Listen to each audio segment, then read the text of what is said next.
नमस्ते।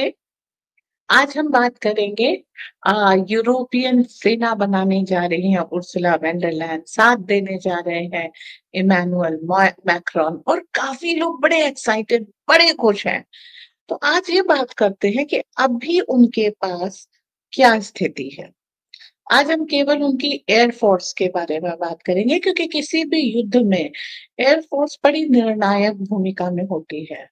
जब ग्राउंड में जो सैनिक होते हैं, उनको अगर एडवांसमेंट के लिए सपोर्ट चाहिए होता है, तो एयरफोर्स जो है जाके दुश्मन के इलाके में जाकर के बमबारी करती है और फिर ट्रूप्स वहां पर जाते हैं और ग्राउंड पे कब्जा करते हैं। तो आ, इसकी चर्चा करते हैं और इसमें सबसे पहले एक चीज बताना जरूरी है कि एक कंपनी है साप ग्रिपन, ये भी फाइटर एयर जेट्स बनाती है।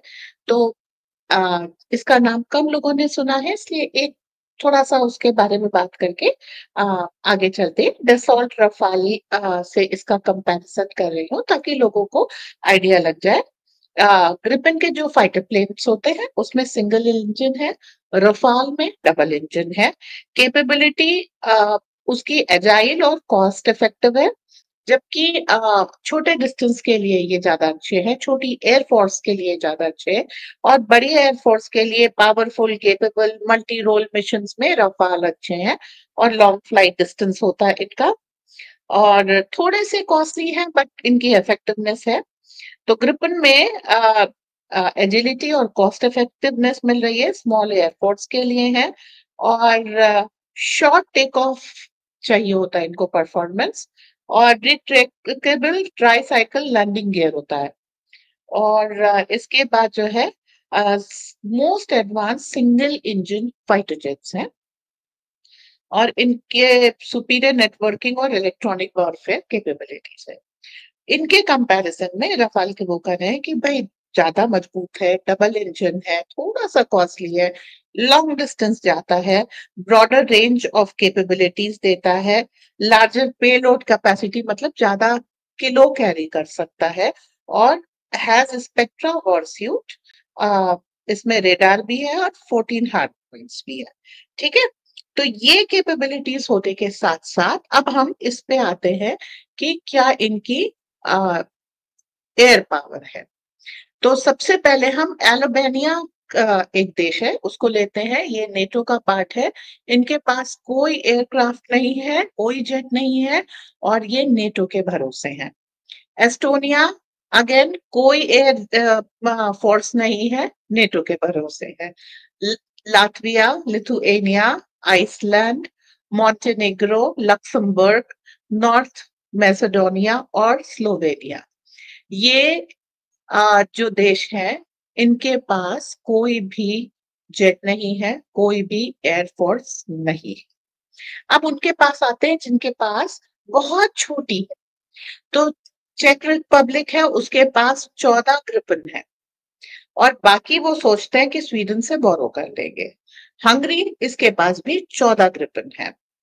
स्लोवाकिया, इसके पास 11 मिग 29 है और इन्होंने ऑर्डर कर रखे हैं F-16, लेकिन वो डिले हो गए हैं। कब आएंगे, आएंगे कि नहीं आएंगे इसका कुछ पता नहीं। इनसे आगे बढ़ते हैं तो रोमानिया के पास 49 जेट्स हैं और कुछ F-16 उसमें खड़े हैं, लेकिन आ, जो बाकी जो मिग है उनके पास वो बहुत पुराने हैं।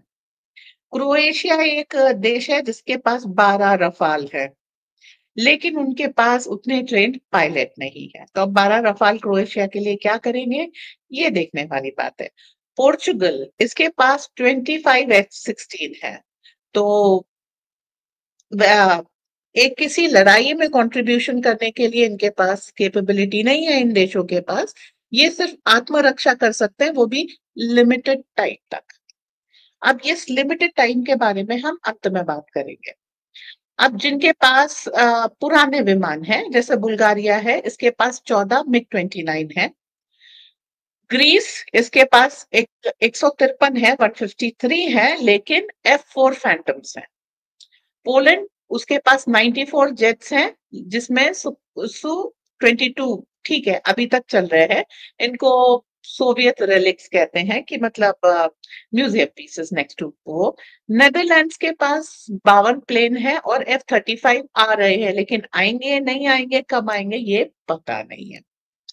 फिर इसके आगे जो यूरोपियन देश हैं जिनके पास थोड़ा ठीक ठाक नंबर है, वो है नॉर्वे, जिसके पास 40 F-35 है और जो है धीरे धीरे F-16 को रिप्लेस कर रहे हैं वो लोग। फिनलैंड 62 प्लेन है और F-35 आ रहे हैं उनके पास, लेकिन अमेरिका देगा नहीं देगा, कब देगा इसका कुछ पता नहीं। स्पेन 130 जेट्स हैं, हाफ यूरो फाइटर्स हैं और आधे जो है पुराने हो चुके हैं। इटली, इसके पास 126 जेट्स हैं, कुछ यूरो फाइटर्स हैं और सब कहते हैं कि शो के लिए सेना है, ज्यादा इफेक्टिव नहीं है।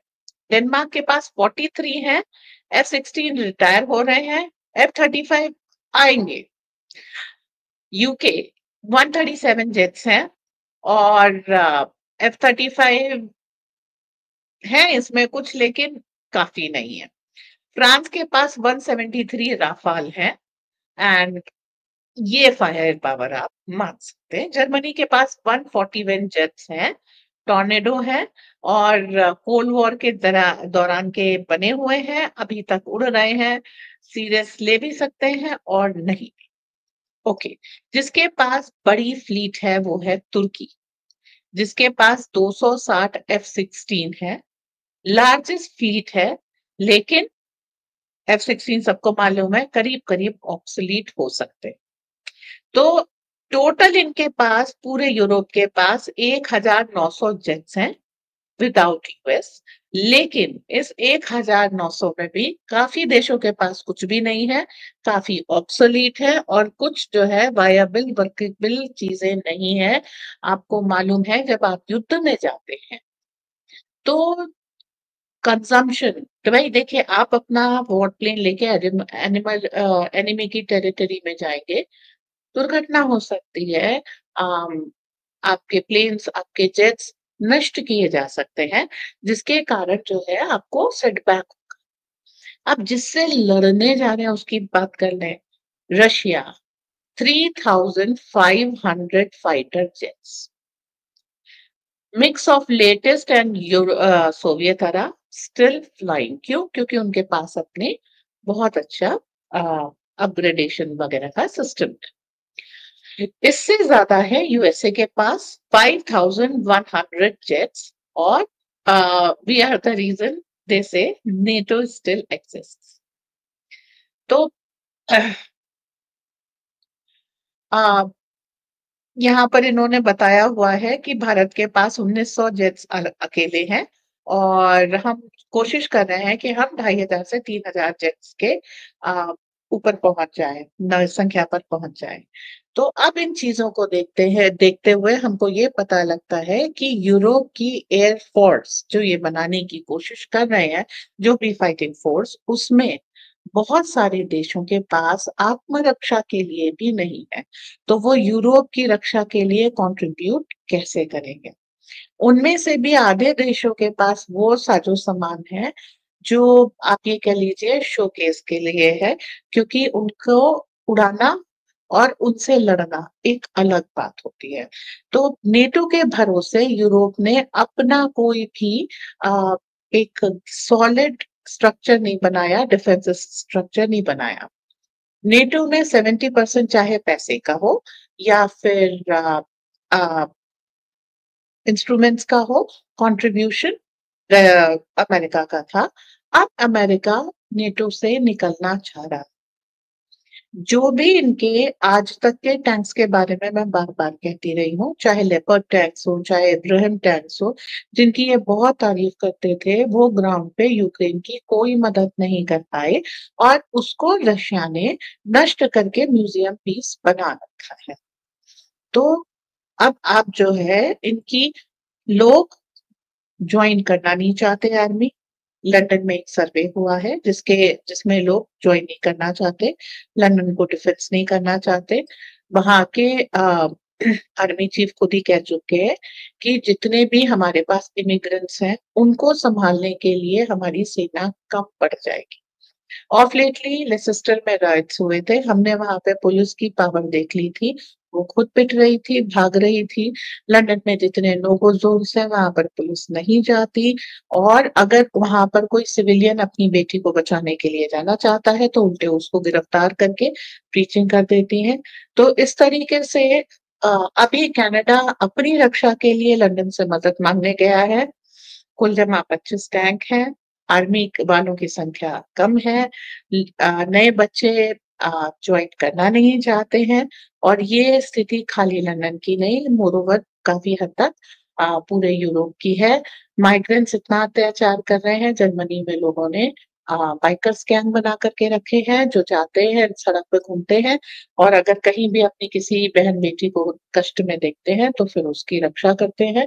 उनके पास पैलेट गन्स भी हैं, उनके पास क्लब्स भी होते हैं। तो इस तरीके से लोकल्स जो है वो अपनी रक्षा के लिए तैयार हो रहे हैं, क्योंकि उनको किसी भी तरीके से आशा नहीं है कि सरकार या सरकारी तंत्र उनको बचाने आएगा। कोर्ट की स्थिति आप जानते हैं, जेल में जगह कम है, इसके कारण वो अपराधी को वापस छोड़ देते हैं। लिबरल्स और वोक्स के कारण इनको संरक्षण मिलता है, और इनकी मेंटालिटी को बल मिलता है ताकि ये बार-बार लगातार अपराध करते रहे।